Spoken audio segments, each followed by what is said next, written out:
சரி. Okay students. So நம்ம கடைசி வீடியோவில் பார்த்துருந்தோம் ஒட்சியேற்ற எண் கணிப்பது தொடர்பாக பார்த்துருந்தோம். இப்போ அதில் வந்துட்டு நான் சில விஷயங்கள் சொல்லியிருந்தேன். முனைவுள்ள பங்கட்டு வலுப்பிணைப்பு, முனைவற்ற பங்கட்டு வலுப்பிணைப்பு சம்பந்தமாக. இப்போ உதாரணமாக பி என்று இரண்டு ஒரே மாதிரியான மூலக்கூறுகளுக்கு இடையில் உருவாகின்ற பிணைப்பு வந்துட்டு ஒரு முனைவற்ற பங்கட்டு வலுப்பிணைப்பாக இருக்கும். அதே இது வேறு வேறு ஒரு மூலக்கூறுகள் அணுக்கள் PH என்ற இரண்டு வேறுபட்ட அணுக்களுக்கு இடையில் உருவாகின்ற அந்த பிணைப்பு வந்துட்டு ஒரு முனைவுள்ள பங்கட்டு வலுப்பிணைப்பாக இருக்கும். இது வந்துட்டு முனைவுள்ள பங்கட்டு வலுப்பிணைப்பாக இருக்கும். ஆனால் CH பிணைப்பை நம்ம வந்துட்டு சொல்லுவோம் முனைவற்ற பங்கட்டு வலுப்பிணைப்புன்னு தான் சொல்லுவோம். இவர் ரெண்டு பேரும் வந்துட்டு முனைவற்ற பங்கட்டு வலுப்பிணைப்புகள் சொல்லுவோம். முனைவு அற்றது. ஆனாலும் நமக்கு என்ன என்று சொன்னால் இங்கே மின்னெதிர்த்தன்மை வித்தியாசம் என்ன என்று சொன்னால் 0. ஆனாலும் இங்கே மின்னெதிர்த்தன்மை வித்தியாசம் இருக்குது. அதனாடி இங்கே வந்துட்டு நம்ம என்ன செய்ய மாட்டோம்னு சொன்னால் -1 ஒரு ஆளுக்கு +1 கொடுக்க மாட்டோம் இப்படி. ஆனால் இங்கே மின்னெதிர்த்தன்மை வித்தியாசம் இருக்கிறதுனால நம்ம அந்த ஓர்டர் படி பார்த்தீங்கன்னு சொன்னால் FOCLNBRISCPH. ஸோ இங்கே வித்தியாசம் வந்து வரப்போகுது. ஸோ அதனாடி இவங்களுக்கு வந்துட்டு நம்ம கொடுப்போம் வேண்டாம்.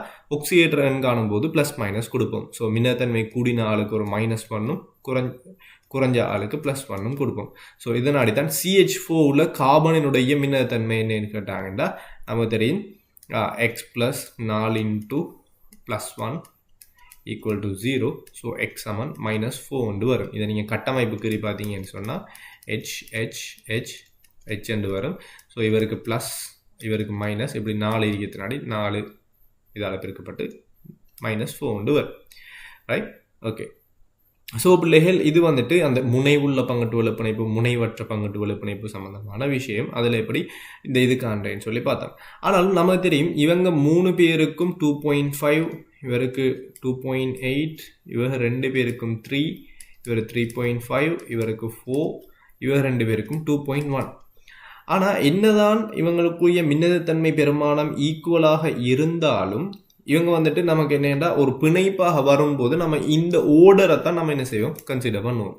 இப்போ ஒரு இதில் வந்துட்டு இந்த ஓர்டரை தான் நம்ம என்ன செய்வோம் கன்சிடர் பண்ணி தான் நம்ம என்ன செய்வோம்டா ஒக்சியேட்டர்னு கண்டுபிடிப்போம். அதாவது இந்த பிணைப்பில் வந்துட்டு நம்ம யாருக்கு மைனஸ் வரும் யாருக்கு ப்ளஸ் வரும்ங்கிறது இந்த ஓர்டரை வச்சு தான் நம்ம என்ன செய்வோம் கண்டுபிடிப்போம்னு சொல்லியும் பார்த்தோம். இப்போ அந்த வகையில் பிள்ளைகள் அடுத்ததாக நம்ம பார்க்க போகிற விஷயம் என்னன்னு சொன்னால் ஒட்சியேற்றல் என்றால் என்ன, தாழ்த்தல் என்றால் என்ன அப்படிங்கிற விஷயத்தை பற்றி பார்ப்போம். இப்போ உதாரணமாக சோடியம்ங்கிற ஒரு ஆள் எடுக்கனே. சோடியம்ங்கிற ஒரு ஆள் எடுத்தனண்டா அவர் ஒரு இலத்திரனை இழந்து Na+ இலத்திரன் எடுவாரார் தானே. ஸோ இவரோட ஒக்சியேட்டர் 0ல் இருந்து என்ன நடக்குதுன்னா +1க்கு போகுது. ஸோ இவர் என்ன செய்கிறாருண்டா ஒரு இலத்திரனை இழந்து ஒட்சியேற்றப்படுறார்.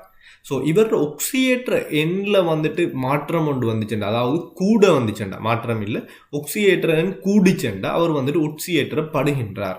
ஸோ இங்கே வந்துட்டு இந்த தாக்கத்தை நம்ம சொல்லுவோம் ஒட்சியேற்றல் தாக்கம் என்று சொல்லுவோம். ஒட்சியேற்றல் தாக்கம், இந்த தாக்கம் என்ன நடக்குது ஒட்சியேற்றப்படுகிறது. ஸோ இவர் வந்துட்டு எப்படிப்பட்ட ஆள்ன்னு சொன்னால் ஒரு தாழ்த்தும் கருவியாக இருப்பாராம். தாழ்த்தும் கருவி. ஆனால் இதில் நடக்கின்ற தாக்கம் வந்துட்டு என்னன்னா ஒட்சியேற்றல் தாக்கம். ரைட், இது ஒரு மெயினான விஷயம் பிள்ளைகள். ஏன்னா இந்த நமக்கு சில இடங்களில் கேட்பான் என்ன தாக்கம் நடக்குது, அடுத்தது இது வந்துட்டு இது ஒட்சியேற்றலா அல்லது தாழ்த்தலாங்கிற சம்பந்தமாக நமக்கு கேட்டிருப்பான் அந்த விஷயங்களை. சரி, ஓகே. இதே மாதிரி நமக்கு நிறைய தாக்கங்களை இப்போ உதாரணமாக நான் ஒரு உதாரணம் எழுதுகிறேன்.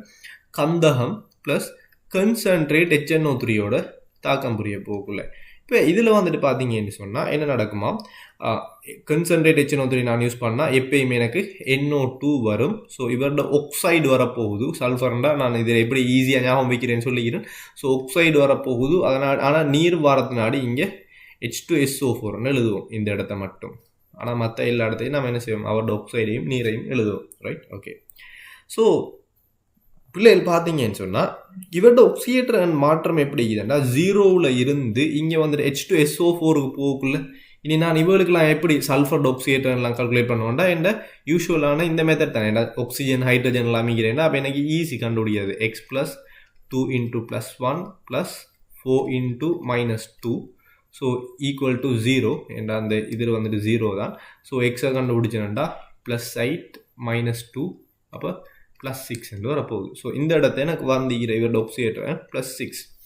இதெல்லாம் கண்ணாலேயே பார்த்து நீங்கள் கணக்கு செஞ்சு போடணும் ரைட்டா. இப்போ இதை நான் சும்மாவே பார்த்து நான் என்ன செய்வேன், இதை கண்டுபிடிச்சி போடுவேன். இதில் +6 +5 இருக்கும், இதில் வந்துட்டு +4க்கு போகுது. இது சும்மாவே நான் பார்த்து போடுவேன், நீங்கள் பார்த்து போடணும். ஆனால் இப்போக்கி நீங்கள் என்ன செய்யுங்க, இந்த மெத்தடில் எழுதியே பாருங்கள் ரைட். ஓகே, ஸோ பார்த்தீங்கன்னா பிள்ளைகள் இதில் என்ன நடந்திருக்கேன்னா, இவர் குறைந்த ஒரு ஒக்சியேட்டர் எண்ணில் இருந்து என்ன செஞ்சிருக்கார், குறைந்த ஒக்சியேட்டர் எண்ணிலேருந்து கூடின ஒரு ஒக்சியேட்டர் எண்ணுக்கு போகிறார். ஸோ இவர் என்ன நடந்திருக்கேன்னா ஒட்சியேற்றல் தாக்கம் நடந்திருக்குது. அப்போ இந்த தாக்கத்தை ஒட்சியேற்றல் தாக்கம் என்று சொல்லுவோம். ஆகவே இவர் வந்துட்டு எப்படியான ஒரு ஆள் ஆகிப்பாருன்னா தாழ்த்தும் கருவியாக இருப்பாராம், தாழ்த்தும் கருவி. மாறி இங்கே பார்த்தீங்கன்னு சொன்னால் இதில் வந்துட்டு என்ன நடந்திருக்குது, கூடிய ஒக்சியேட்டர் எண்ணிலிருந்து குறைந்த ஒக்சியேட்டர் எண்ணுக்கு போய்க்கு. ஸோ தாக்கம் எப்படியான தாக்கம்னா தாழ்த்தல் தாக்கம், தாழ்த்தல் தாக்கம். ஆனால் இவர் என்ன செய்யப்பட்ட ஒரு ஆள்னா ஒட்சியேற்றரும் கருவி இந்த இடத்த. அப்போ கூடிய ஒக்சியேட்டரை உண்ண ஒரு ஆள் குறைந்த ஒக்சியேட்டர் எனக்கு போறாருன்னா அவர் வந்துட்டு எப்படியான ஒரு ஆள் ஆகிப்பார்னா ஒட்சியேற்றும் கருவியாக இருப்பார், ஒட்சியேற்றும் கருவி. அப்போ ஒட்சியேற்றும் கருவியாக இருந்தால் அவர் நடத்துகிற தாக்கம் வந்துட்டு எப்படிப்பட்ட தாக்கம் ஆகிமாண்டா தாழ்த்தல் தாக்கமாக இருக்குமாம். ஒரு தாழ்த்தும் கருவியாக இருந்துச்சுன்னா அவர் நடத்துகிற தாக்கம் எப்படிப்பட்ட தாக்கம் ஆகிமாண்டா ஒட்சியேற்றும் தாக்கமாக இருக்குமாம் ரைட் பிள்ளைகள். இது ஒரு முக்கியமான விஷயம். ஸோ ஒரு தாக்கத்தை தந்தால் அதில் யார் ஒட்சியேற்றும் கருவி யார் தாழ்த்தும் கருவிங்கிறதே நமக்கு கண்டுபிடிக்க தெரிஞ்சிருக்கணும் சரியா. ஸோ அந்த வகையில் நான் வந்துட்டு இன்னொரு தாக்கம் வந்து உங்களுக்கு எழுதி காட்டுறேன். இப்போ பார்ப்போம், H2O2 இவர் வந்துட்டு என்ன நடக்கிறார், O2 ஆக போகின்றார். அதே டைம் H2O ஆகவும் பிரிகை அடையும் போது. ஸோ இங்கே வந்துட்டு ஆக்சிஜனுடைய ஒக்சியேட்டர் என்ன பார்த்தீங்கன்னு சொன்னால் எப்படி வரப்போகுது, நீங்கள் சும்மாவே கால்குலேட் பண்ணலாம். 2x + 2 × +1 = 0. So x = -1 right. So -1 என்னது போகுதுன்னா 0க்கு போகுது. அதே மாதிரி இங்கே ஆக்சிஜனுக்கு -2 வந்து வரப்போகுது. ஸோ இங்கேயும் என்ன நடக்குதுன்னு சொன்னால் ஒரு குறிப்பிட்ட ஒக்சியேற்ற நிலையிலிருந்து ஒன்று ஆக்சிஜன் 0க்கு போகுது, அதே மாதிரி -1லேருந்து -2க்கு போகுது. ஸோ இங்கே வந்துட்டு ஒரே ஒரு சேர்வையில் இருக்கிற ஒரு அணு, ஒரே சேர்வையில் இருக்கிற ஒரு மூலகம் என்ன நடக்குதுன்னா ஒக்சியேற்றலுக்கும் உட்படுது தாழ்த்தலுக்கும் உட்படுது. குறைந்த ஒக்சியேற்றன்லேருந்து கூடிய ஒக்சியேற்றன் -1லேருந்து 0க்கு போகுது, -1லேருந்து 0க்கு போகுது. ஸோ இதை வந்துட்டு இந்த தாக்கத்தை நான் சொல்லுவேன் ஒட்சியேற்றல் தாக்கம், ஒட்சியேற்றல் தாக்கம். இது வந்துட்டு -1லேருந்து -2க்கு போகுது. அப்போ இந்த தாக்கம் என்ன, கூடிய ஒக்சியேற்றன்லேருந்து குறைஞ்ச ஒக்சியேற்றனுக்கு போகுது. ஸோ தாழ்த்தல் தாக்கம், தாழ்த்தல் தாக்கம். ஸோ இங்கே அடுத்த H2O2 வந்துட்டு என்ன தொழிற்படுதுன்னா ஒட்சியேற்றும் கருவியாகவும் தொழிற்படுது, தாழ்த்தும் கருவியாகவும் தொழிற்படுது. இவ்வாறான தாக்கங்களை நம்ம வந்துட்டு ஸ்பெசிஃபிக்காக சொல்லுவோம் இருவழி விகார தாக்கம் என்று சொல்லுவோம். சரி, இருவழி விகார தாக்கம் என்று சொல்லுவோம். ஸோ இதுவும் வந்துட்டு என்ன சொன்னால் ஒரு முக்கியமான விஷயம் தான் பிள்ளைகள். ஸோ இருவழி விகார தாக்கம் என்றால் அதன டெஃபினிஷன் உண்டு இது சரியா. அப்போ அந்த டெஃபினிஷன் வந்துட்டு நம்ம கட்டாயமாக தெரிஞ்சிருக்கணும். என்ன என்று சொன்னால் அந்த டெஃபினிஷன் ஒரு மூலகம், குறிப்பிட்ட ஒரு மூலகம் சரியா, அதாவது இப்போ ஆக்சிஜனுங்கிற ஒரு மூலகம். இப்போ இந்த இடத்த நீங்கள் பார்த்தீங்கன்னு சொன்னால் இங்கே நான் கன்சிடர் பண்ணுற மூலகம் யார், ஆக்சிஜன் சரியா. ஒரு மூலகம் சரியா, நான் எழுதி விடுறத அப்படி நல்லா அமைச்சுக்கொள்ளுங்க. ஒரு மூலகம் ஒரே ஒக்சியேற்ற நிலையிலிருந்து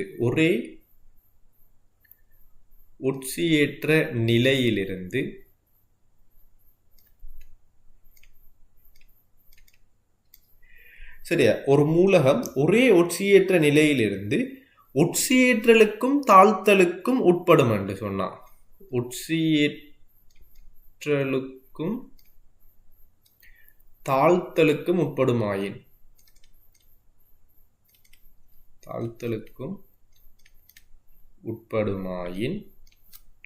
அவ்வாறான தாக்கங்களை தான் நம்ம என்ன சொல்லுவோம், இருவழி விகார தாக்கம் சொல்லுவோம். அவ்வாறான தாக்கங்கள் தான் இருவழி விகார தாக்கம். ஸோ இதெல்லாம் வந்துட்டு ஸ்டேட்மெண்ட்டாக நமக்கு வரலாம் சரியா. அப்போ இதைத்தான் நம்ம இருவழி விகார தாக்கம் என்று சொல்லுவோம் கேட்டு வரலாம். அந்த இடத்த ஒரு மூலகம் என்று சொல்லாம விடலாம் சும்மா. இல்லாட்டி ஒரு மூலகம் ஒட்சியேற்றலுக்கும் தாழ்த்தலுக்கும் உட்படுமாயின் அது வந்துட்டு இருவழி விகார தாக்கம் என்று சொல்லலாம். இதை சொல்லாம ஒரே ஒட்சியேற்ற நிலையில் இருந்து என்று சொல்லாம, அப்படி இல்லை, ஒரே ஒட்சியேற்ற நிலையில் இருந்து கட்டாயம் சொல்லப்படணும் இங்கே சரியா. இந்த வசனம் கட்டாயம் சொல்லப்படணும் ரைட். ஒரே ஒட்சியேற்ற நிலையிலிருந்து ஒரு மூலகம் ஒட்சியேற்றலுக்கும் உட்படணும் தாழ்த்தலுக்கும் உட்படணும். அப்படி தாழ்த்தலுக்கும் ஒட்சியேற்றலுக்கும் உட்படுமாயின் அதை வந்துட்டு நம்ம சொல்லுவோம் என்னன்னு சொன்னால் இருவழி விகார தாக்கம் என்று சொல்லுவோம். இங்கே பார்த்தீங்கன்னா இங்கே வந்துட்டு H2O2ங்கிற ஒரு ஆறில் இருக்கிற ஆக்சிஜனுங்கிற மூலகம் வந்துட்டு என்ன செய்யுது, ரைட், 0க்கும் போகுது -2க்கும் போகுது. ஸோ ஒட்சியேற்றலுக்கும் உட்படுது, தாழ்த்தலுக்கும் உட்படுது குறித்த ஒரு ஒட்சியேற்றலிருந்து ஒரு மூலகம். Right, okay. ஸோ இதை வந்துட்டு நம்ம சொல்லுவோம் இருவழி விகார தாக்கங்கள்னு சொல்லுவோம். ரைட், நமக்கு இப்போ நடக்கிற தாக்கங்கள் எல்லாமே ஒட்சியேற்றல் தாழ்த்தல் தாக்கங்கள் தானா என்று கேட்டால் இல்லை. இப்போ உதாரணமாக எல்லாத்துலேயுமே ஒட்சியேற்றல் நடக்கும், எல்லாத்துலேயுமே தாழ்த்தல் நடக்குமான்னு கேட்டால் இல்லை. உதாரணமாக நான் NaOH அதோட HCl நடக்கிற தாக்கத்தை எடுக்கனே. ஸோ இந்த இடத்த பார்த்தீங்கன்னு சொன்னால் எனக்கு என்ன வருமாட்டா NaCl + H2O வரும். இங்கே பார்த்தீங்கன்னா இங்கேயும் Naயோட ஒக்சியேட்டர் N+1 தான், இங்கேயும் Naயோட ஒக்சியேட்டர் N+1 தான், இங்கேயும் Cl ஒக்சியேட்டர் N-1 தான், இங்கேயும் Cl ஒக்சியேட்டர் N-1 தான். இவ்வாறான தாக்கங்கள் என்னென்னா அமிலகார தாக்கங்கள் என்று சொல்லுவோம். இந்த தாக்கங்கள் நம்ம சொல்லுவோம் அமிலகார தாக்கங்கள். ஸோ எல்லா தாக்கங்களுமே ஒட்சியேற்றல் தாழ்த்தல் தாக்கம் என்று சொன்னால் அது பிழை. ஏன்னா எல்லாமே ஒட்சியேற்றல் தாழ்த்தல் தாக்கமாக இருக்காது. ஆனால் அந்த ஒட்சியேற்றல் தாழ்த்தல் தாக்கங்கள்லையும் ஒரு ஸ்பெசிஃபிக்கான ஒரு ஆள் தான் யாருண்டா அந்த இருவழி விகார தாக்கம்னு சொல்லி நம்ம பார்த்த விஷயம். ரைட், அதே மாதிரி இன்னொரு தாக்கம் இது பிள்ளைகள். உதாரணமாக நான் இது இன்ஆர்கானிக்கில் ஒரு முக்கியமான தாக்கமாக இருக்கும் H2S + SO2 2 வாயுக்கள் சேர்ந்து ஒரு திண்மம் வாருது. ரைட், ஸோ இதுவும் ஒரு வாயுவாக இருக்கும், இதுவும் ஒரு வாயுவாக இருக்கும் இல்லையா. ஸோ இதில் வந்துட்டு பார்த்தீங்கன்னு சொன்னால் 2 வேறு வேறு ஒக்சியேற்ற நிலை. இப்போ சல்ஃபர் ஒக்சியேற்ற நிலை நீங்கள் டைரெக்டாகவே சொல்லலாம் -2. இது வந்துட்டு நீங்கள் டைரெக்டாகவே கால்குலேட் பண்ணலாம். என்ன x + 2 × -2 அந்த மாதிரி டைரெக்டாக போட்டு கால்குலேட் பண்ணிங்கன்னா இது +4 வரும். இப்போ இங்கே வந்துட்டு 0க்கு போகுது. அதாவது பார்த்தீங்கன்னா 2 வேறு வேறு ஒக்சியேற்ற நிலையிலிருந்து ஒரே ஒட்சியேற்ற நிலைக்கு வருகிறது. 2 வேறு வேறு ஒட்சியேற்ற நிலையிலிருந்து சல்ஃபர் ஒரே ஒட்சியேற்ற நிலை 0ங்கிற இதுக்கு வருகிறது. அப்போ இது வந்துட்டு இருவழி விகார தாக்கமா என்று கேட்டால் ஷுவராக இல்லை. ஏன்னா நம்ம ஆல்ரெடி பார்த்துட்டோம் ஒரு மூலகம் குறித்த ஒரு ஒக்சியேற்ற நிலையிலிருந்து 2 வேறு வேறு ஒக்சியேற்ற நிலையை போகிறது. அதாவது 2 வேறு வேறு ஒக்சியேற்ற நிலை என்றும் சொல்லலாம். சரியா, குறிப்பிட்ட ஒரு ஒக்சியேற்ற நிலையில இருந்து ஒட்சியேற்றலுக்கும் தாழ்த்தலுக்கும் உட்படுதுன்னு தான் சொல்லணும். 2 வேறு வேறு ஒக்சியேற்ற நிலையை போறேன்னு சொல்லலாம். ஏன்னா பிகாஸ் ரெண்டுமே வந்துட்டு ஒட்சியேற்றல் மாறி போய்த்தண்டா. அப்போ அது வந்துட்டு இருவழி விகாரமான்னு கேட்டால் அதுவும் இருவழி விகாரம் இல்லை. இருவழி விகாரமாண்டா கண்டிஷன் என்னென்னா குறிப்பிட்ட ஒரு மூலகம் குறித்த ஒரு ஒக்சியேற்ற நிலையிலிருந்து ஒட்சியேற்றலுக்கு முற்படணும், தாழ்த்தலுக்கு உட்படுற மாதிரி போயிடுச்சுன்னா தான் அதுதான் இருவழி விகாரம்னு சொல்லுவோம். இங்கே வந்துட்டு என்னென்னா 2 வேறு வேறு சேர்வையில் இருக்கிற வேறு வேறு ஒக்சியேற்றங்களுடைய சரியா மூலகம் வந்துட்டு என்ன செய்யுதுன்னா குறிப்பிட்ட ஒரே ஒட்சியேற்ற நிலையே போகுது. அதாவது இருவழி விகாரத்துல மறுதலை மாதிரி இருக்குது. அப்போ இந்த தாக்கத்தை இருவழி விகார தாக்கமான்னு கேட்டால் இல்லையா, இது வந்துட்டு ஒரு இருவழி விகார தாக்கம் அல்ல. ரைட், ஸோ இதுதான் பிள்ளைகள் ஒட்சியேற்றும் கருவி, தாழ்த்தும் கருவி, ஒட்சியேற்றல் தாக்கம், தாழ்த்தல் தாக்கம் என்று சொன்னால் என்னங்கிற சம்பந்தமான விஷயங்கள் இதுதான். ஸோ இதன் தொடர்ச்சியாகத்தான் நம்ம என்ன பார்க்க போகிறோம் என்று சொன்னால் இந்த இலத்திரன் பரிமாறுகைங்கிற ஒரு விஷயம் பார்க்க போகிறோம். அப்போ இலத்திரன் பரிமாறுகைங்கிற விஷயம் எப்படி நடக்குதுங்கிறது ஒரு தாக்கத்தை வச்சு நான் அதை விளங்கப்படுத்துகிறேன்னு பாருங்கள்.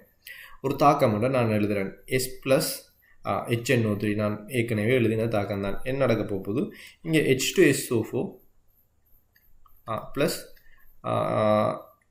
NO2 கன்சன்ட்ரேட் HNO3 நான் யூஸ் பண்ணுறதுனால இது வரப்போகுது. ரைட் அப்படியே. ஸோ இங்கே வந்துட்டு பார்த்தீங்கன்னு சொன்னால் இந்த தாக்கம் எனக்கு பேலன்ஸ் பண்ணிக்கிறான், தாக்கங்களை எப்படி சமப்படுத்துகிறேங்கிற சம்மந்தமான விஷயங்களையும் நான் பார்ப்போம். Right, okay. ஸோ இங்கே 6 NO2 வருது, அதோட 2 H2வும் வருது.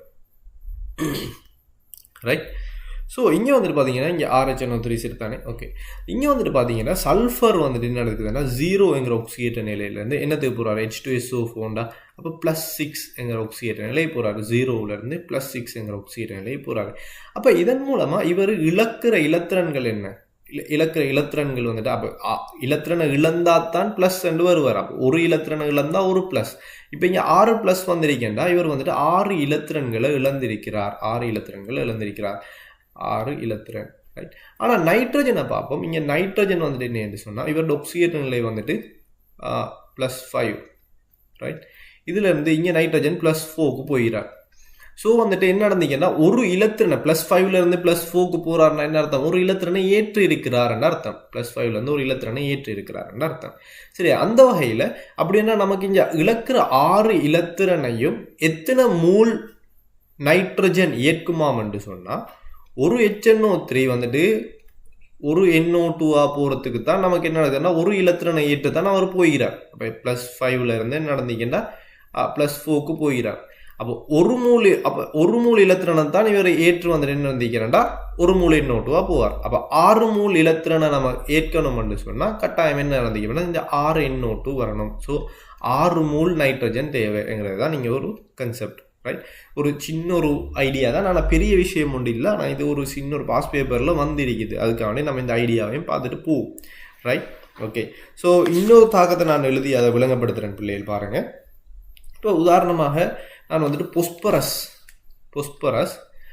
கன்சன்ட்ரேட் H2SO4ஓட ரியாக்ட் பண்ணும்போது கன்சன்ட்ரேட் H2SO4னா கட்டாயம் வந்துட்டு எனக்கு என்ன வரும், SO2 வரும். பொஸ்பரஸ் வந்துட்டு இருந்துச்சுன்னு சொன்னால் அவர் அமிலம் வரப்போகுது H3PO4.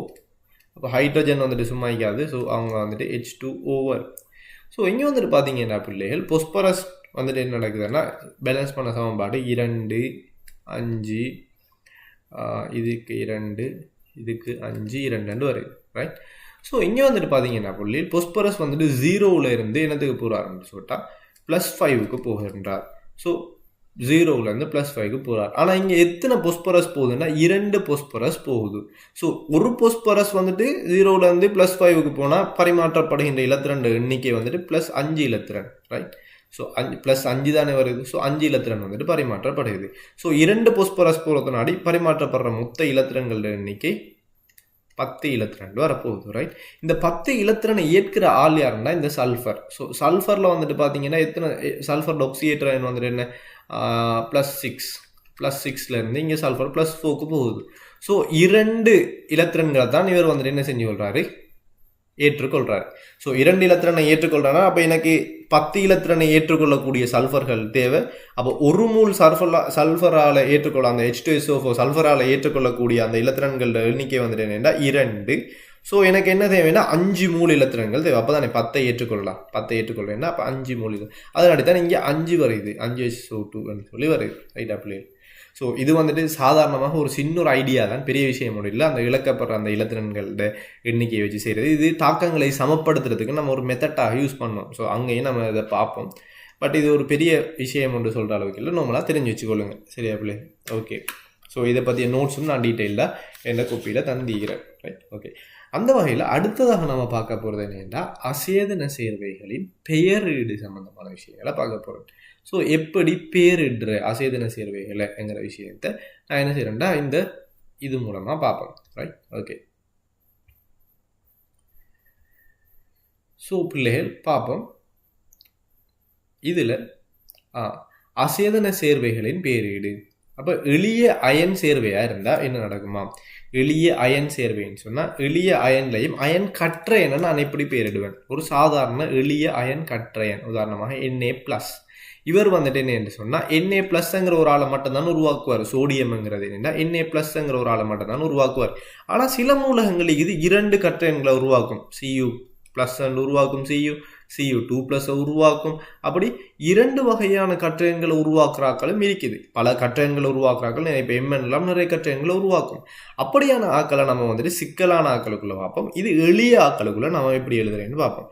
இப்போ சோடியம்+ங்கிறவர் ஒரு எளிய கற்றையன். ஸோ அவர் வந்துட்டு நம்ம இப்படி தான் எழுதுவோமா? சோடியம், அவருடைய IUPAC நேம். K+ன்னா பொட்டாசியம், Ca2+, கல்சியம், ஸோ பேரியம்2+, அப்படி வந்து இது, சரியா பிள்ளை? ஸோ இவங்கெல்லாம் எளிய ஆக்கல்னு சொல்லுவோம். இப்படி ஆனால் நமக்கு என்ன, நான் ஆல்ரெடி சொன்ன மாதிரி Cu வந்துட்டு அவர் எடுத்தோம்னா அவர் Cu+, Cu2+ 2 வகையான ஆக்களை உருவாக்குவார். அப்போ இங்கே பாருங்கள், வித்தியாசமான ஒரே ஒட்சியேற்ற நிலையில் ஒன்றுக்கும் மேற்பட்ட கற்றையனை உருவாக்குகின்ற மூலகங்கள் அப்படியான ஒன்றுக்கும் மேற்பட்ட கற்றையன்களை உருவாக்குற மூலகமாக இருந்தால் எப்படி எழுதுவோம்டா? இப்போ Fe2+ சொன்னால் இந்த கற்றையன் Fe2+ நம்ம என்ன எழுதுவோம்டா? IUPAC நேம் அயன் என்று எழுதி அவரோட ஒக்சியேற்ற நிலையையும் போடுவோமா? ஒக்சியேற்ற நிலை +2 +2. ஸோ இங்கே வந்துட்டு Fe3+. நம்ம ஆனால் அங்கே சோடியத்துக்கு அப்படி செஞ்சோமா? இல்லை. ஏன்னா கல்சியத்துக்கு அப்படி செஞ்சோமா? இல்லை. அவர் வந்துட்டு கல்சியம் 2+ இருந்தாலும் சரியா நம்ம என்ன செஞ்சோம்னா கல்சியம் தான் எழுதியிருந்தோம். ஆனால் 2 போடலை. ஏனென்று சொன்னால் கல்சியம் உருவாகக்கூடிய ஒரே ஒரு ஒக்சியேற்ற நிலை +2 மட்டும்தான்.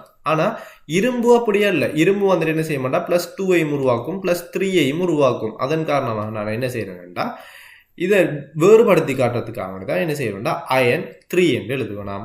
Cu+ சொன்னால் இது எல்லாமே சிம்பிள் லெட்டர்ஸில் தான் எழுதணும் கட்டாயம், சரியா? அப்போ கொப்பர் வந்துட்டு Cu1, Cu2 இப்படி வருமாம். கற்றையன்டா இருந்து பார்த்தீங்கன்னா ஜிங்க், அடுத்தது பிபி போன்றாங்களெல்லாம் இந்த விஷயங்களை சொல்லிக்கிறாங்க. எல்லாமே சிம்பிள் லெட்டர்ஸில் தான் எழுதிப்பாங்க. ரைட். இதே மாதிரி அன்னையனை நான் எடுத்தேன்னு சொன்னேன். அன்னையன் எப்படி நான் பேரிட்டேன்டா, அன்னையனில் வந்துட்டு கடைசியாக முடிகின்றது வந்துட்டு எப்படி என்றால் ஐடிஇ, ஐடு என்று முடியும். இப்போ ஆக்சிஜன் எடுத்தேன்டா ஆக்சைடு, சிஎல் எடுத்தேன்டா குளோரைடு. அப்படி அன்னையன் ஆயிருச்சுன்னா ஐடிங்கிற ஃபார்மில் முடியும். புரோமின் எடுத்தேன்டா புரோமைட், அயடைட் அப்படி. ரைட். ஓகே. ஸோ இதில் பாருங்கள் பிள்ளைகள், இனி சேர்வைகளுக்கு நான் எப்படி எழுதுறதுங்கிறது சம்மந்தமாக பார்க்க போகிறேன். ஸோ இந்த சேர்வை வந்துட்டு எளிய சேர்வைன்னு சொல்லுவோம். எளிய சேர்வை, சரி, சிக்கலான சேர்வையை நம்ம பார்ப்போம். எளிய சேர்வையை பற்றி இங்கே பார்த்துக்கிறோம். அதாவது எளிய சேர்வைண்டா எப்படிப்பட்ட ஆளுன்னா, இந்த பேரியம் 2+ ஈக்காரு தானே, இவர் பேரியம் 2+ங்கிற ஒரு ஆளை ஒரு கற்ற எண்ணம் மட்டும்தான் உருவாக்கக்கூடிய ஆளாக இருக்கும். இவர் வந்துட்டு ஒரு கற்ற எண்ணம் மட்டும்தான் உருவாக்கும்.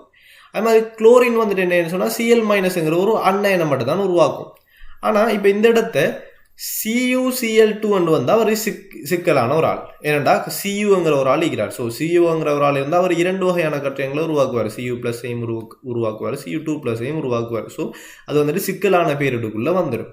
அதே இது வந்துட்டு Na2SO4 வந்தாலும் அதுவும் வந்துட்டு என்ன சிக்கலான பேரிடுக்குள்ளே வந்துடும். ஏனென்று சொன்னால் இந்த சல்ஃபருங்கிற ஒரு ஆள் வந்துட்டு என்ன செய்வாங்கன்னா SO4 உருவாக்குவார், SO3 உருவாக்குவார். ஆகவே 2 வகையான கற்றையங்களை உருவாக்கினார்னா அவர் வந்துட்டு சிக்கலான பேரிடுக்குள்ளே வந்துடும். ஆனால் நான் இப்போ பார்க்க போகிறதெல்லாம் எளிய பேரிடு சம்மந்தமானதான் பார்க்க போகிறேன்.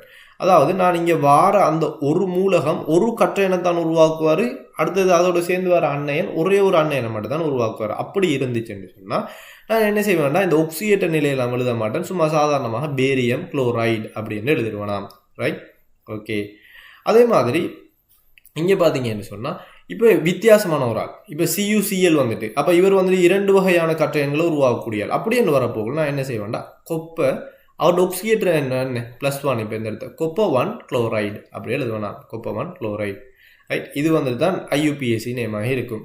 ஸோ பொதுவான பேர் நம்ம தேவையில்லை, இது தேவையில்லை, இந்த நேம் IUPAC நேம் மட்டும் நம்ம தெரிஞ்சுருந்தா ஓகே. இப்போ ஃபெரம் பார்த்தீங்கன்னா அயன் 2 ஆக்சைடு.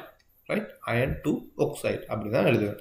ஏண்டா அவர் வந்துட்டு இரும்பு வந்துட்டு ஏன் நீங்கள் 2 போட்டுறேன்னு சொன்னால் இரும்பு வந்துட்டு 2 ஆக்சிஜன் நிலைகளை உருவாக்கக்கூடியவர், +2ஐயும் +3ஐயும் உருவாக்கக்கூடிய ஒரு ஆள். அப்படி கம்ப்ளெக்ஸ் ஆனால் வந்தால் கட்டாயம் நான் என்ன செய்வேன், அவரோட ஆக்சிஜேட்டர் போட்டு தான் நான் எழுதுவேன். எல்லாமே சிம்பிள் லெட்டர்ஸில் தான் எழுதுவேன். ரைட். கால்சியம் அயடைட் அப்படிங்கிற மாதிரி. ஓகே. ஸோ அதன் தொடர்ச்சியாகத்தான் பிள்ளைகள் என்ன வருதுன்னா, இப்போ உதாரணமாக இதில் தான் தந்திக்கிறான் சில ஆட்களுக்கு வந்துட்டு ப்ராக்டிஸுக்காக வேண்டி. ரைட். கொப்பை அயடைட் என்று சொல்லி ஒரு ஆளை தந்திக்குது. ஸோ கொப்பை அயடைட் என்று வர போக்குள்ள நம்ம copper-2 தந்திக்குது. ஸோ copper-2 2 வலுவல ஆக்சிஜேட்டர் உள்ள ஒரு ஆள். ஸோ கொப்பை அயடைட்டுக்கு எப்படி வரும்ங்கிறது சம்மந்தமாக நீங்கள் 2 வலுவல உள்ள ஆள்னு சொன்னால் Cu2+ I- அயடைட் I-, so Cu(I2) வரும் கண்டுபிடிக்கலாம். அடுத்தது அலுமினியம் புரோமைட் என்று சொல்கிறான். அலுமினியம்டா அப்போ அலுமினியம் 3+ தனிக்குமென்னு நம்ம தெரியும். புரோமைடுண்டா Br- செய்ய போகுது. ரைட். ஓகே. அப்போ இது வந்துட்டு அப்படியே க்ராஸில் மாறுச்சுன்னா Al Br3. ஸோ இப்படி தான் நம்ம அது செய்ய வேண்டியவர். சரி, அப்படியே பெரிய விஷயம் ஒன்றும் இல்லை. ஸோ நார்மலான விஷயங்கள் தான் பேரிடுங்கிறது. ஆக ஈஸியான ஒரு லேசியாக ஸ்கோர் பண்ணக்கூடியது. பட் இது பெருசாக MCQஸில் கேட்டு வரதான்னு கேட்டால் இல்லை, ஸ்ட்ரக்சர்ஸில் எப்போயாவது ஒரு கேள்வியாக கேட்டு வரலாம். ரைட். ஓகே. அடுத்து வந்துட்டு பாருங்க ஒக்சி அன்னையன்கிற பேர் சொல்லி சொல்கிறாங்க. சரியா, நம்ம இப்போ பார்த்ததெல்லாம் சும்மா சாதாரண அன்னையங்கள் தான், ஆக்சிஜன் இல்லாமல் வர அன்னையங்கள் தான். Cl-, Br-, I- என்று சொல்லி O2- இப்படி சாதாரண அன்னையங்களை தான் நம்ம பார்த்தோம். S2-. ரைட். ஆனால் இப்போ ஆக்சிஜனோடு சேர்ந்து வர அன்னையங்களை நம்ம சொல்லுவோம் ஒக்சி அன்னையன் என்று சொல்லுவோம். இது NO3-, SO4-2-, அதாவது ஆக்சிஜனோடு சேர்ந்து வர அன்னையன்கள். SO3-2-, இவர் வந்துட்டு ஆக்சிஜனோட சேர்ந்து வர ஒரு அன்னையன். ரைட். அதே மாதிரி NO2- இப்படி வரார்கள். ரைட். அப்போ ஒக்சி அன்னையன்கள் எப்பயுமே வந்துட்டு என்ன நடக்கும்னா அவர்களோட பேரானது 8 மாதிரி முடியுமா. ரைட். எப்பயுமே முடியக்குள்ள 8 மாதிரி முடியுமா. ஒன்றுக்கும் மேற்பட்ட ஒக்சியேற்ற நிலைகளில் ஒக்சி அன்னையன்களை உருவாக்கும் மூலகமெனின் அவ்வன்னையனின் பேருடன் சிறிய அடைப்பினுள்ள என்ன நடக்குமா, அவரோட உருவமை எண்ணும் கொடுக்கணும் கட்டாயம். நம்ம ஆல்ரெடி முன்னால் யாருக்கு செஞ்ச மாதிரி, சல்ஃபருக்கு செஞ்ச மாதிரி. ரைட். அப்போ ஒன்றுக்கு மேற்பட்ட ஒக்சியேற்ற அன்னையனை உருவாக்குவார்னா இந்த சல்ஃபர் வந்துட்டு ஒன்றுக்கு மேற்பட்ட ஒக்சியேற்ற அன்னையனை உருவாக்குவார். யார்? SO3 2 உருவாக்குவார், SO4 2 உருவாக்குவார். இப்படி ஒன்றுக்கு மேற்பட்ட ஆக்களை உருவாக்குவார். கட்டாயம் நம்ம என்ன செய்யணும், ஒக்சியேட்டர் கொடுக்கப்பட வேணும் சொல்றாங்க. ரைட். ஸோ அந்த வகையில் நம்ம கீழே தந்திக்கிற அந்த NO3 minus NO2 minus, so அவங்களுக்குரிய பேர்கள் தந்திக்குது. ஸோ இவருக்குரிய பேர் வந்துட்டு என்ன வரப்போகுதுன்னா நைட்ரேட், அடுத்தது வந்துட்டு நைட்ரைட். சரி, ஓகே. அப்போ அதில் வந்துட்டு நைட்ரேட், இதில் வந்துட்டு NO2 மைனஸ் சொன்னால் நைட்ரேட், இவரில் ஒக்சியேட்டர் வந்துட்டு என்ன +3, நைட்ரேட் +3. அதே மாதிரி இங்கே NO3 மைனஸ் நைட்ரேட் +5 இவரோட ஒக்சியேட்டர் கொடுக்குறேன். ரைட். ஆனால் பொதுவான பேரில் தான் நான் என்ன செய்வேன்டா, ஒரு ஆளை வந்துட்டு இவரை நைட்ரைட் என்று சொல்லுவேன், இவரை வந்துட்டு நைட்ரேட் என்று சொல்லுவேன். NO3 மைனஸ் நைட்ரைட்டு என்று சொல்லுவேன். யாருண்டா N3 மைனஸ், இவர் வந்துட்டு நைட்ரைட்டு இட்ட நாட்டுனா போட்டு வரும். நைத்திரேற்று என்று சொல்லுவேன். NO3 மைனஸ் நைத்திரேற்று என்று சொல்லி தமிழால் சொல்லுவேன். இவர் வந்துட்டு நைத்திரைற்று என்று சொல்லுவேன். இவரை ரைற்று என்று சொல்லுவேன். நைத்திரைற்று, இவர் நைத்திரேற்று, இவர் நைத்திரைட்டு இட்ட நாட்டுனா வரும். இவ்வளோ தான் அதில் இருக்கிற வித்தியாசம். ரைட். ஓகே. ஸோ அதில் வந்துட்டு பாருங்கள், அடுத்ததாக சல்ஃபேட் இருக்குது, SO4 2 மைனஸ், அதே மாதிரி SO3 2 வரும். அதே மாதிரி ALO2 மைனஸ், அவர் வந்துட்டு அலுமினேட் என்று சொல்கிறோம். அதே மாதிரி அவரில் வந்துட்டு ஒரே ஒரு ஆள் அலுமினியம் இவர் மட்டும் தான் உருவாக்குறதுனால தான் நான் இங்கே ஆக்சிடேஷன் நம்பர் போடலை. கார்பனேட், கார்பன் வந்துட்டு CO3 2 உருவாக்குறதுனால கார்பனேட். ரைட். இப்போ அந்த விஷயங்கள் குரோமேட் ஒவ்வொரு ஆக்களுக்குரிய அந்த பேர்கள் வந்துட்டு என்ன செஞ்சு முறையே தரப்பட்டிக்குது. சரியா பிள்ளை? ஸோ இப்படி வரப்போக்கில் இப்போ எனக்கு ஒரு சிக்கல் சேர்வை ஒன்று வருகுது அப்படின்னு சொன்னால் இவருக்கு எப்படி பேரிடுறேங்கிறது சம்மந்தமாக தான் நான் பார்க்க போகிறேன். இப்போ நான் இங்கே வந்துட்டு AgNO3 கன்சிடர் பண்ணேன்டா, Agங்கிறவர் எப்படிப்பட்ட ஒரு ஆள்னா ஒரே ஒரு கற்றையினை மட்டும் தான் உருவாக்குவார், AG+ மட்டும் தான் உருவாக்குவார். அதன் காரணமாக தான் நான் இங்கே என்ன எழுதுவேன்டா, அவருக்கு ஆக்சிடேஷன் நம்பர் எழுதலை. ஸோ என்ன எழுதுவேன்டா, சில்வர். ரைட். எல்லாமே சிம்பிளில் தான் எழுதுகிறோம், ஆக்சிடேஷன் நம்பர் எழுத மாட்டேன். அடுத்து எனக்கு வந்திருக்கிறவர் நைட்ரேட். ஸோ அவர் வந்துட்டு நைட்ரேட்.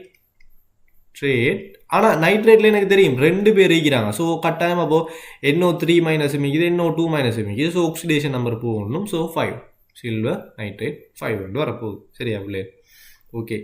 அதே மாதிரி கல்சியம் கார்பனேட்டை நான் எடுத்தேன்னு சொன்னால், கல்சியம் வந்துட்டு என்ன ஒரே ஒரு வலுவளவை தானே உருவாக்கக்கூடியவர். ஸோ எனக்கு அது கேஸ் ஒன்று இல்லை. ஸோ கால்சியம், ஸோ வலுவளவு நான் இங்கே போட மாட்டேன். கார்பனேட்டும் வந்துட்டு கார்பன் வந்துட்டு ஒரே ஒரு அளவு தான் உருவாக்குறதுனாடி கால்சியம் கார்பனேட் என்று சொல்லி எழுதிடுவேன். ஸோ வலுவளவு அவருக்கும் போட மாட்டேன். So calcium carbonate. சரியா பிள்ளைகள்? இது மாதிரி தன் பிள்ளைகள் இது மேலே தந்திக்கிற விஷயங்களை வச்சு நீங்கள் என்ன எழுதி கொண்டீங்கன்னா சரி. இப்போ இங்கே பாருங்கள், Fe சல்ஃபேட், ஃபெரம் சல்ஃபேட்டை பாருங்கள்.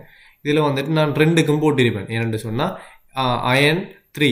அப்போ ஏன்டா அயன் வந்துட்டு 2 உருவாக்குவார், +3 உருவாக்குவார், +2 உருவாக்குவார். Fe3+ உருவாகும், Fe2+ உருவாகுங்கிறதுனாடி நான் என்ன செஞ்சுக்கிறேன், இவரை இண்டிகேட் பண்ணிக்கிறேன்.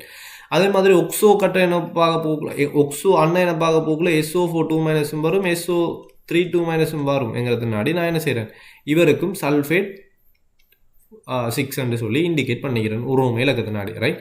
கட்டாயம் பாருங்கள், இந்த இதுகள் என்ன இடைவெளிகள் விடாமல் எழுதையும் படணும் ஒவ்வொன்றுமே.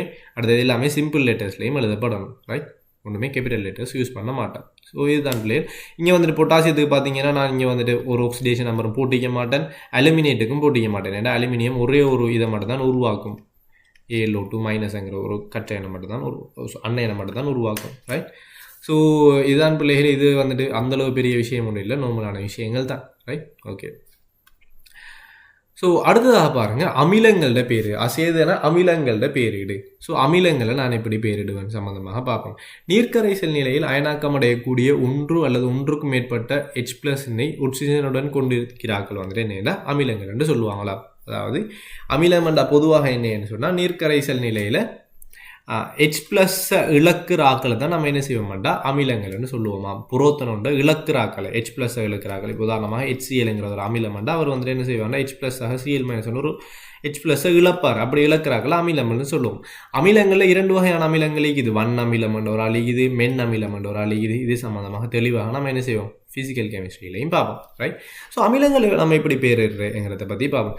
இவற்றின் பேரானது ஹைட்ரோ எனும் முச்சேர்க்கையுடன், அதாவது முன்னுக்கு ஹைட்ரோ என்று சொல்லி வருமாம் சேர்க்கையுடன், அலோகம் அல்லது அலோக கூட்டத்தினது பெயர் இக் ஆசிட் அப்படிங்கிற மாதிரி சேர்த்தனப்படும். இப்போ உதாரணமாக அலோகம்ங்கிறது இங்கே சிஎல் தானே, HCl எடுத்தீங்கன்னா சிஎல். ஸோ ஹைட்ரஜன் இருக்கிறதுனாடி ஆரம்பத்திலே நான் சொல்லிட்டேன் ஹைட்ரோங்கிறது வரும். அடுத்தது அந்த அலோகத்தினுடைய அந்த பேரோட இக் ஆசிட்ங்கிறது சேர்ந்து வரும். So chloric acid, bromic acid, bromic acid, cyanic acid HCl. சரியா, ஹைட்ரோ சயனிக் ஆசிட். H2S பாருங்கள், ஹைட்ரோ சல்ஃபூரிக் ஆசிட் அப்படிங்கிற மாதிரி, ரைட். ஸோ இது வந்துட்டு பிள்ளைகள் பார்த்தீங்கன்னா சாதாரணமாக HCl HBr அப்படின்னு வர சாதாரண ஹைட்ரஜனை கொண்ட அமிலங்களாக இருக்கும். ஆனால் இன்னொரு கழிக்கிறாங்க யாருண்டா ஒக்சோ அமிலம் என்று சொல்லுவோம். ஆக்சிஜனை கொண்ட அமிலங்கள் ஒக்சோ அமிலங்கள் என்று சொல்லுவோமா, ரைட்.